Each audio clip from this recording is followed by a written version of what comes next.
Before I tell you the story, I need to tell you one thing first. The phone call in this title, the one you came here for, it is not what you think it is. You're going to spend the first half of this story believing you already know what that call was. You're going to be wrong.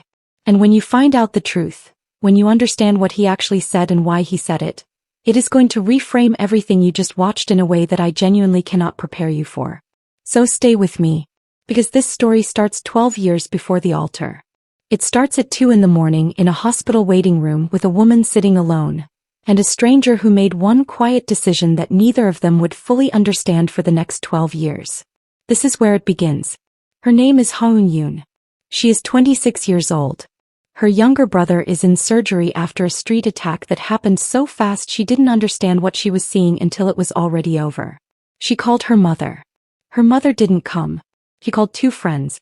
Neither answered. So she sat, alone, in that specific fluorescent-lit silence that only exists in hospital waiting rooms at hours when the world has gone to sleep without you.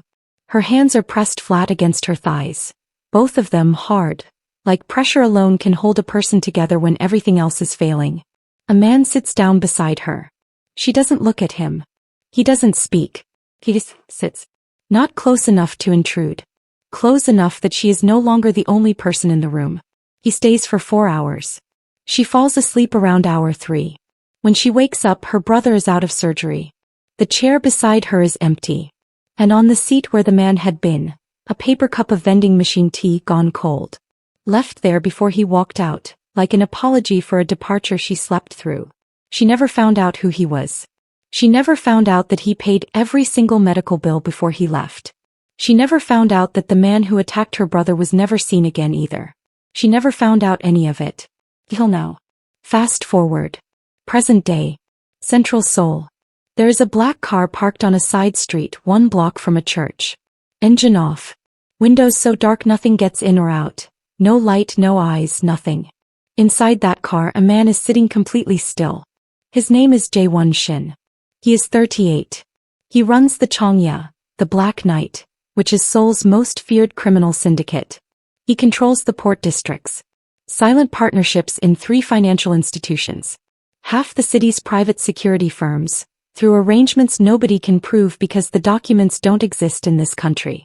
His men, serious men who have been in rooms that would rearrange your entire understanding of what human beings are capable of, they don't fear shouting from him.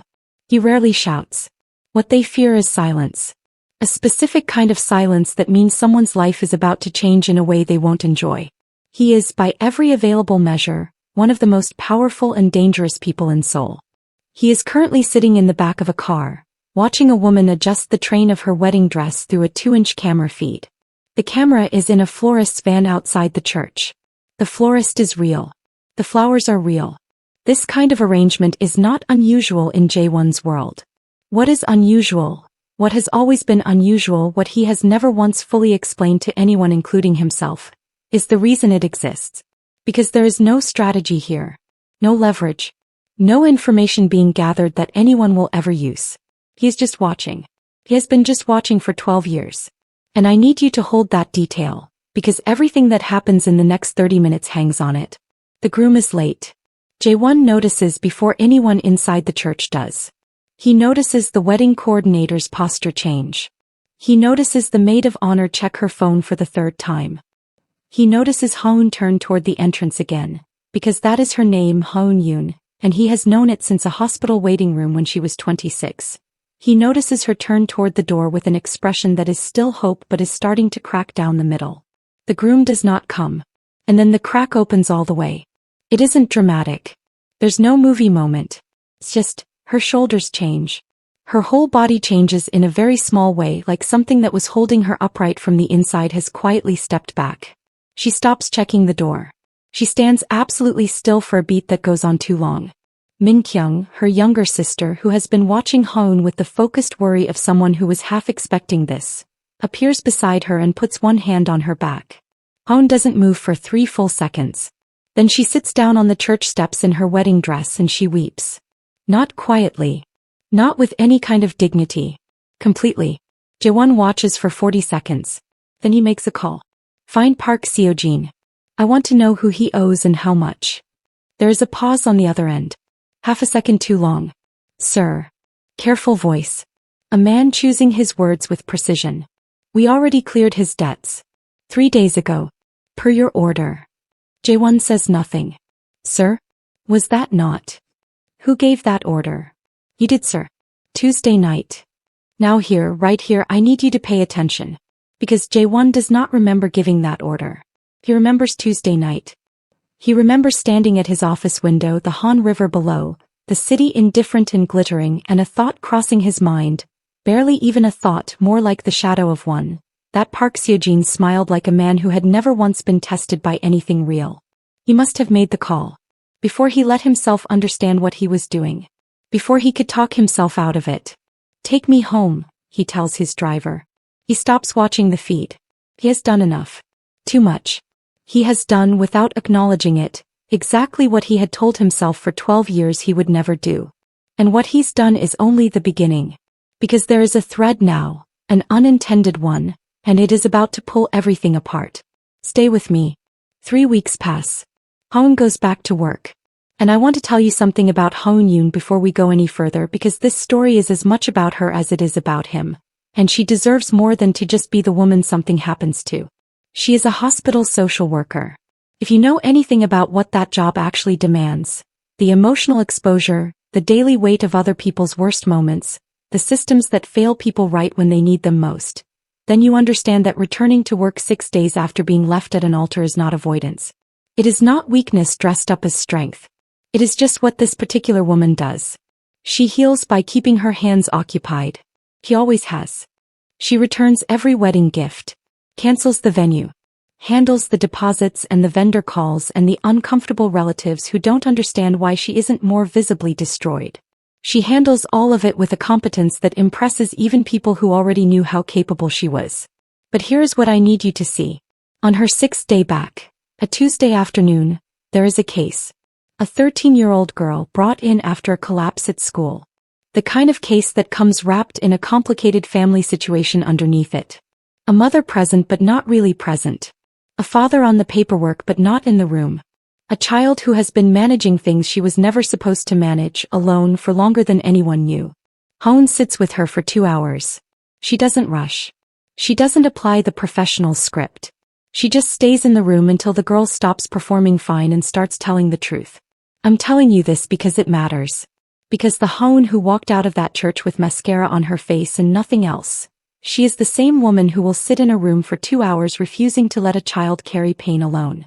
And that version of her, the one who stays when it would be easier to go, that is who this story is really about. Now, while she's doing that, small things have started to change around her life. The landlord who has raised rents 3 years running calls to tell her the lease is being extended at the current rate. Locked for 5 years. He has the specific energy of a man who has been told to do something and not been told why, and he says he just felt it was the right time. The hospital receives an anonymous donation that funds the social work department through the next 4 years. 3 colleagues who are going to be cut keep their jobs. Hoon finds out in a staff meeting and goes very quiet for the rest of it. A parking violation she had been contesting for months. Dismissed. No letter. No explanation. She notices. She is trained to notice patterns. She tells herself her brain is misfiring, doing what exhausted brains do after trauma, finding narrative structure in coincidence, searching for meaning because her life just fell apart in a church parking lot. She almost convinces herself. But here's where things get complicated. Because something else is happening, something Hoon doesn't know about yet, and when she finds out, it is going to change the entire shape of this story. There is a man named Oh Dae-sung. He works for a rival syndicate out of Incheon. He has been following the trail of the hospital donation for a week. Not because he knows about Hoon not yet, but because a donation that size, moving through a charitable channel linked to Changyo-adjacent accounts, is exactly the kind of thing that makes dangerous people curious. He hasn't found the connection yet. But he is close. And in Jae-won's world, close is never actually far. Jae-won knows. He gives one instruction: watch him. Don't move. Watch. He says it in his usual tone. Even controlled. And then he sits with the information longer than he normally would. Because there is now a thread in the world, an unintended one running from Incheon through a shell company through a charitable account into a hospital, And at the end of that thread is a woman who has spent 12 years with no idea that any of this exists. He had been so careful. For so long. He is beginning to understand that careful has a limit. And then it happens because of rain. Thursday night. Hoon is leaving the hospital late. Her umbrella inverts in the wind, violently, completely, the frame bending in the way that means it's done. And she ducks under the awning of a restaurant she has never noticed before. No sign on the building. Dark windows. A door with no handle on the outside. The kind of place that exists for people who already know where it is, and has exactly zero interest in anyone else. She is standing under the edge of the overhang, holding the wreckage of her umbrella, soaked from the shoulders up. She catches her own reflection in the dark glass of the door. She almost laughs. This is what you look like, she thinks. This is the woman who got left at the altar and can't keep an umbrella intact and is currently sheltering outside a building that clearly does not want to be found. The door opens. Jae-won's deputy. Coming to check the shape in the glass. Daewon is inside. He sees her before she sees him. 1/2 second, that's all he has. And in that half second every instinct built over a lifetime of deliberate distance is telling him to look away. To signal his deputy. To let her stand in the rain. He tells his deputy to give her a table. She settles near the door. Someone brings her tea. And Jae-won, from across the room, looks at his phone with the practiced disinterest of a man occupied by something else entirely. He is not occupied by anything else entirely. But here's what I want you to notice. Not about him, about her. She notices him. Not with fear. Not with the particular alertness that comes from detecting something dangerous. In the opposite way. The way you notice a temperature that is exactly right when you walk into a room. Something about the quality of the stillness around him. He can't name it. She files it away and tells herself it's nothing. She leaves when the rain stops. Thanks the staff. Does not look at him again. He watches her leave. And then he sits for a long time doing nothing, which is not something Jae-won Shin does. He sits and thinks about a promise he made to himself a long time ago. In a hospital at 2 in the morning. That watching was enough. That it had to be. Men like him leave debris wherever they stay too long. Men like him don't get to want what they find themselves wanting. He tells himself, that was the last time. He has been telling himself that for 12 years. He is running out of times to say it. Min Kyung arrives at Hoon's apartment on a Sunday with her laptop, and the expression Hoon has learned over a lifetime to treat with caution means she found something. It takes Min Kyung 3 spreadsheets and a very bad mood to find what she found. She has both permanently and makes no apologies for either. The hospital donation, she begins. It came through a charitable fund attached to a company called Chongya Capital. The company is a holding entity. No easy public record of ownership, but the registration paperwork traces to a legal firm that exclusively represents. She stops. Looks at Hoon. Organized crime interests. Min Kyung. I'm not done. He turns the laptop around. Your landlord received a wire transfer 12 days ago. Traced to the same legal firm. Significantly more than 2 years of your rent differential. Hoon is still. The parking violation wasn't dismissed. It was paid. Same account. Silence in the apartment.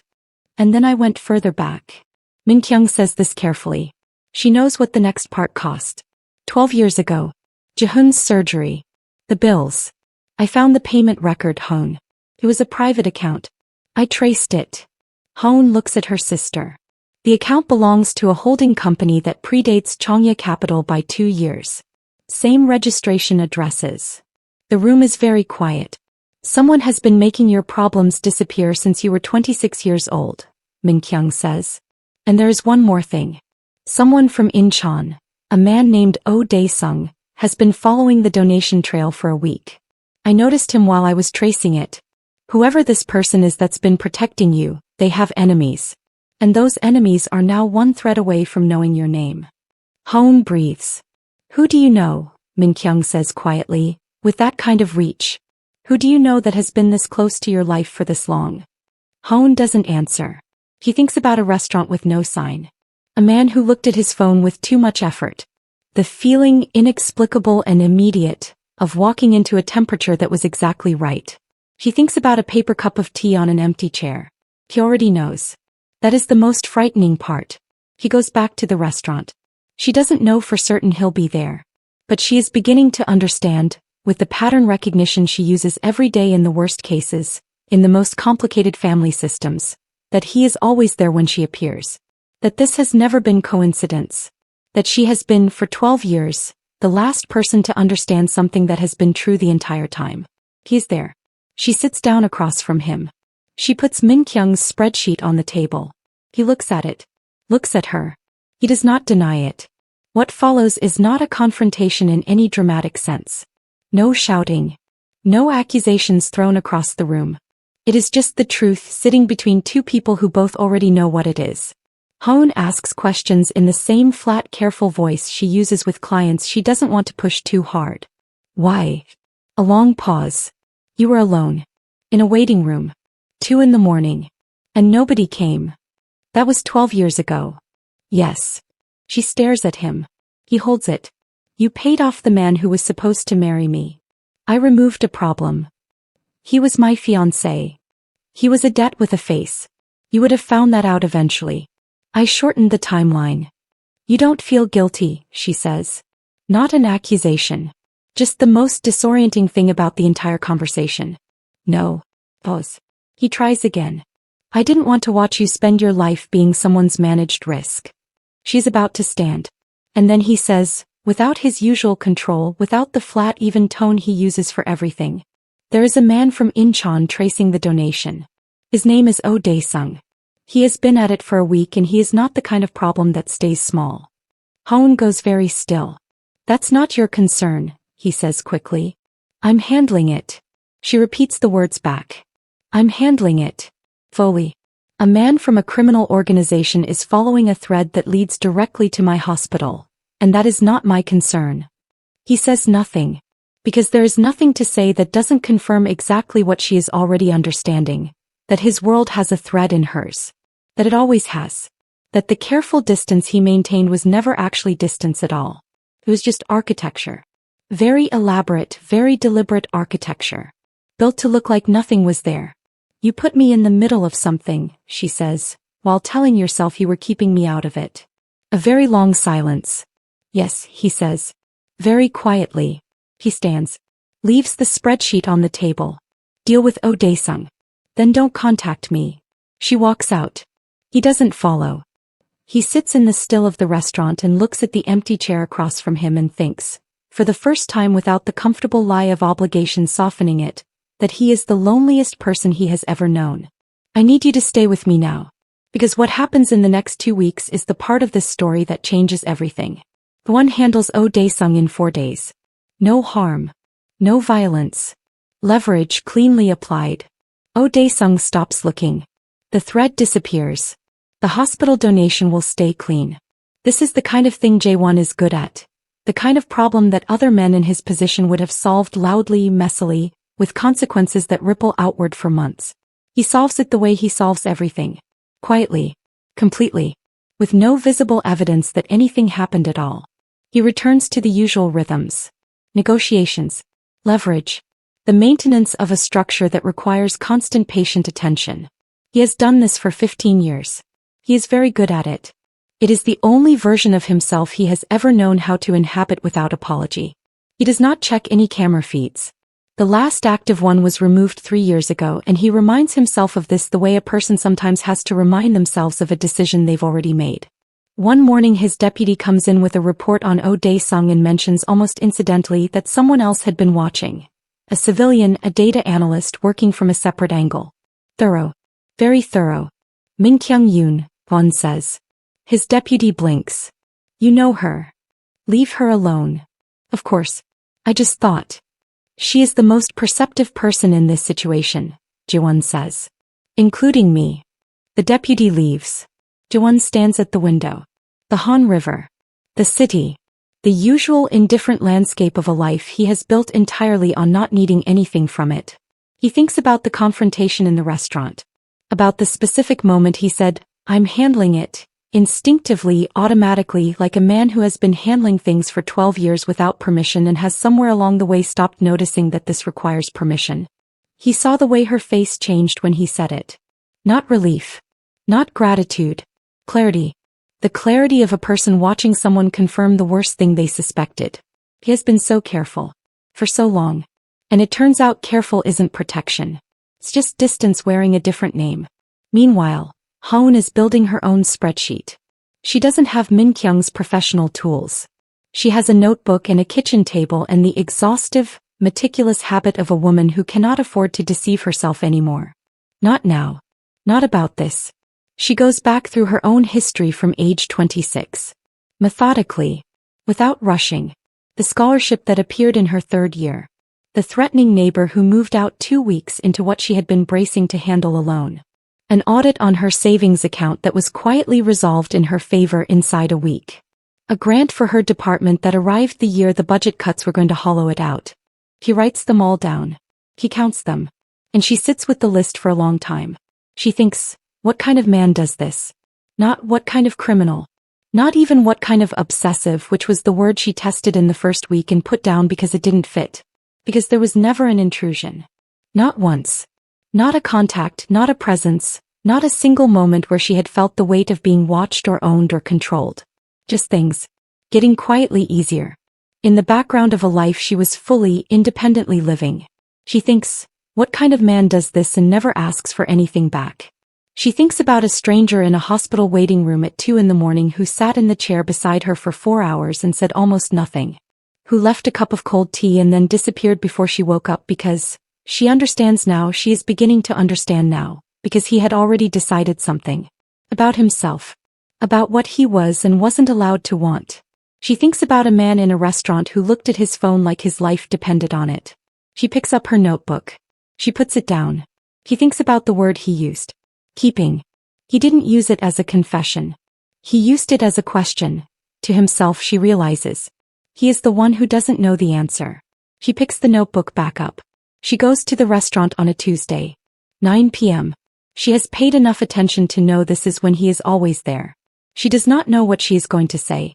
She prepared a speech on the walkover and by the time she reaches the door she has already abandoned it. He is there. She sits across from him. She doesn't open with the speech.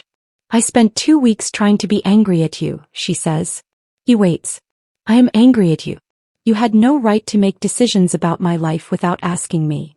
I know. And you would do it again. He doesn't answer immediately. She watches him actually think about it, not calculating, not deflecting. Just honest. Yes, he says. Why are you telling me the truth? Because you came back. Pause. And you already know the truth. You're not here to hear me lie. She looks at him. In 12 years of watching her, it is possible that no one has ever looked back. Not like this. Not with this specific quality of attention. Not the tactical wariness of rivals. Not the careful deference of subordinates. Just a person. Looking at another person. Seeing what is actually there. What do you want from me, she says. After 12 years. Tell me what you actually want. The question lands between them and stays there. He has not been asked this. Not directly. Not by someone who will recognize a deflection before it finishes leaving his mouth. Nothing. And he means it. This is the tragedy of it, he genuinely means it. I want nothing from you. I never did. If you leave tonight and I never see you again. He stops. Starts again. You'll be safe. Someone will make sure. Someone. A pause that cost him something. Me, he says. I will make sure. She is quiet for a moment. She is looking at a man who has built his entire interior life around a love he decided long ago he wasn't allowed to claim. A man so committed to this architecture, so practiced at calling it obligation, calling it protection, calling it simply what a person does when they have power and someone worth using it for, that he genuinely does not recognize what it is. She thinks, this is the loneliest person I have ever met. And then she thinks something else. Something quieter. Something she has been circling for 2 weeks without landing on. She thinks about what it felt like to fall asleep in a waiting room at 2 a.m. and wake up and not be alone. Not because anyone was required to stay. Not because she had asked. Just because someone decided that she shouldn't have to be alone in that room and was willing to sit in a chair for 4 hours with no explanation and no expectation and no receipt. She has met a lot of people in her work. She has sat with people in the worst moments of their lives. She knows better than most the difference between someone who stays because they're supposed to and someone who stays because they simply cannot bring themselves to leave. She knows which one he is. What is your name, she says. Your actual name. Not the title. Not what your men call you. Your name. He looks at her. Jung, he says. Quietly. The way you say something that has not been said like that in a very long time, with someone's full attention on it, return to what it actually is instead of what it represents. She says it back to him. Jung. And something happens in his face. Not an expression exactly. More like the moment just before one. The half second before a door opens. The breath before a word. Something that has been held a very long time. Held carefully, maintained deliberately, kept at a distance from everything including himself. Just slightly, quietly sets itself down. She does not leave. Now I owe you something. The story closes where it opened. Black car. Side street. Phone in his hand. Camera feed showing a woman in a wedding dress sitting on stone steps, still staring at the pavement. I told you the phone call wasn't what you thought it was. Here is what it actually was. The call to clear Park Seo-jin's debts, that had already happened. 3 days earlier. Made on a Tuesday night at a window by a man who told himself he was just removing a risk and did not let himself finish the thought.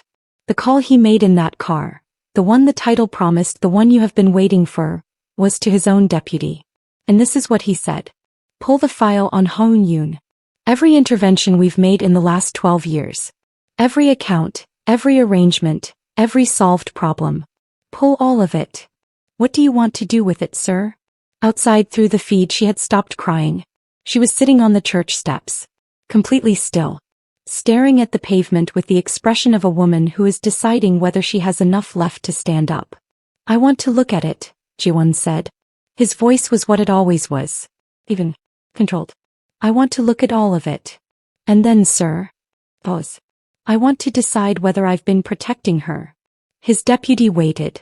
The city did its usual indifferent thing outside the dark windows. Or whether I've been keeping her. He never answered that question in the car. He spent the next several weeks trying to answer it in the only way he knew how, by doing more of the same thing, by handling problems, by maintaining distance and calling it care. The answer didn't come from any of that. It came from a woman who said his name back to him at a table in a restaurant with no sign on the door. Who looked at 12 years of his choices and arrived, not at outrage, not at gratitude, but at something much harder and much more generous than either. He saw him clearly. And she stayed anyway. Jaewon Shin had survived things he refused to speak about. Had sat across from the most dangerous people in the city and felt nothing. Had built, over decades, an entire self around the premise that wanting was a liability he could not afford. The answer, it turned out, was not protecting. It was never just protecting. He had known that on a Tuesday night at a window, before he made a call he didn't let himself understand.